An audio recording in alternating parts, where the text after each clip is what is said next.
जब भी auto immune condition आएगा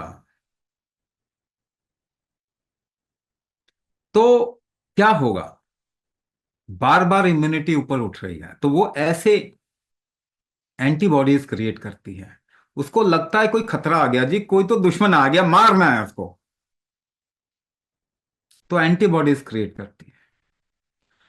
मगर मारना किसको है आपको?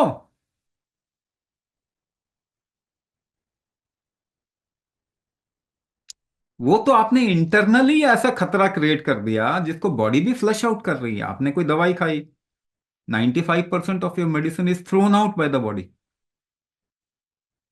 क्योंकि उसको समझ नहीं आता, ओवरडोज किया जाता है।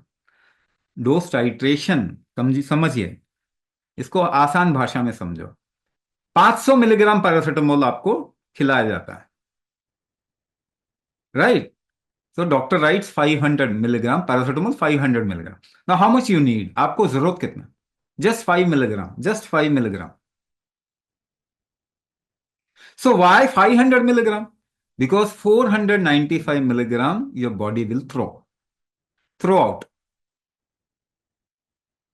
So you will have to overload something so that it gets bypassed by the identifying mechanisms. Your liver bypass हो जाए, क्योंकि लिवर उसको अंदर घुसने नहीं देगा। It is a risk for you. मगर आप ओवरलोड कर दोगे, अच्छा उससे भी काम नहीं चलेगा। इंजेक्शन ठोक लोगे, यानी लिवर को पूरा ही बायपास कर दिया, सीधा मसल में डाल दिया, आईवी डाल दोगे, इंट्रावेनस वेन्स में डाल दिया सीधा। ये तो टॉर्चर करने का मैकेनिज्म है, इसको आप साइंस भी बोलते हैं। ये तो ऐसा ही है जैसे दाऊद इब्राहिम को आप मसीहा बोल रहे हो, अवतार है वो।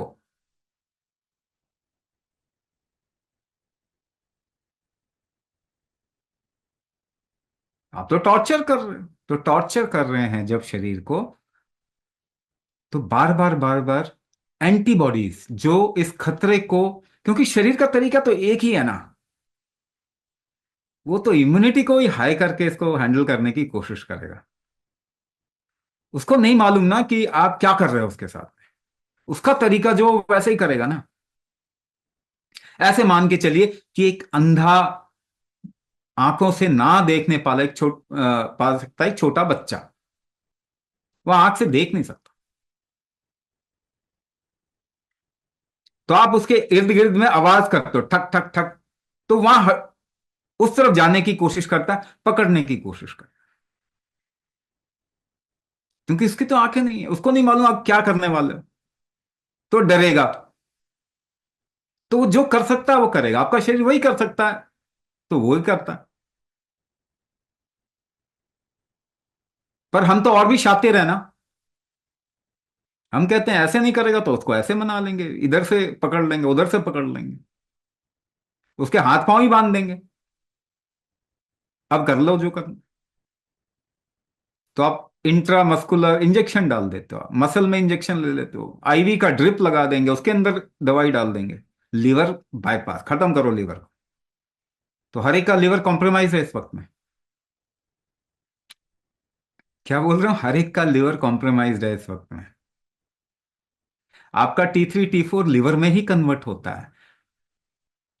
अगर आपको T3 T4 का इशू है तो आपको लिवर का इशू है, थायराइड का कोई इशू नहीं। अच्छा, TSS निकल रहा है, थायराइड स्टिमुलेटिंग हार्मोन। ये कहां से निकलेगा? पिट्यूटरी ग्लैंड से निकलता है, ब्रेन के अंदर से पिट्यूटरी ग्लैंड वहां से निकलता है, और वो आपके थायराइड को स्टिमुलेट करता है।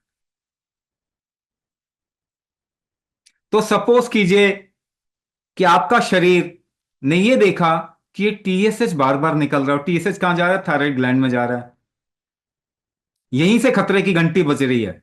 तो आपका शरीर उसी को ठीक करने की कोशिश करता है, या उसको नष्ट करने की, क्योंकि वो तो एंटीबॉडीज है ना, एंटीबॉडी तो खाते हैं।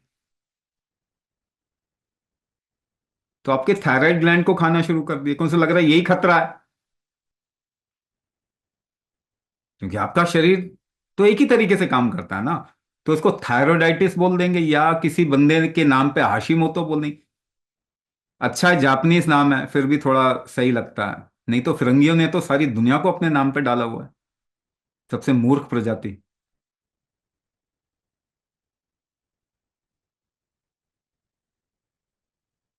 इसको ऑटो इम्यून डिसऑर्डर बोलते हैं। तो मैं भी तो वही बता रहा हूं आपको, ऑटो इम्यून डिसऑर्डर होता क्या है। आपके शरीर खतरे में आया, उसने इम्यूनिटी बढ़ाई, उसने एंटीबॉडीज बढ़ाई, जो कि किसी खतरे को खाएगा। मगर आप तो दवाई डाल रहे हो, आप बैक्टीरिया थोड़ी खा रहे हो। खतरा कौन है यहां पे? मेडिसिन। जब 2 किलो के पैदा हुए थे तो कितने सारे वैक्सीनेशन इम्यूनाइजेशन किया गया था। वहां से ही तो टॉर्चर करना शुरू कर दिया।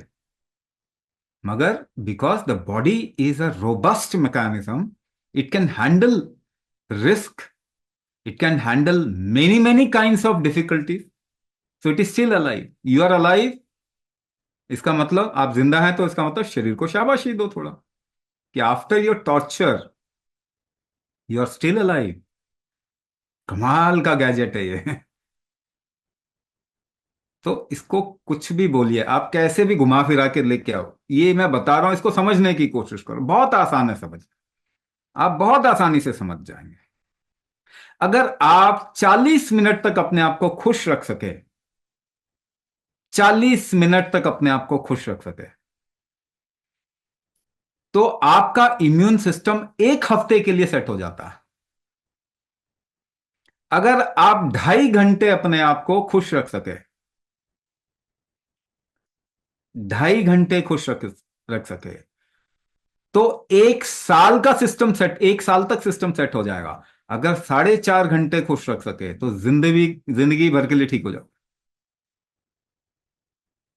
अब ये नंबर तो बड़े छोटे छोटे लग रहे हैं,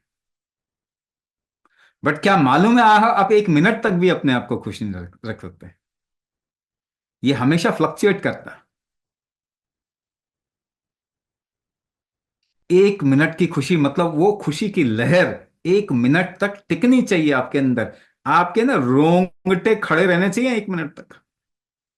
आपके अंदर भाव प्रधानता आनी चाहिए 1 मिनट तक। वो भी नहीं हो पाता, मुश्किल है। लेकिन स्टार्ट तो करो कहीं। स्टार्ट करो कहीं। जिस दिन आपको बहुत अच्छा लग रहा हो उस दिन आपको ऑटोइम्यून डिसऑर्डर नहीं है। इतना आसान है इसको ठीक करना।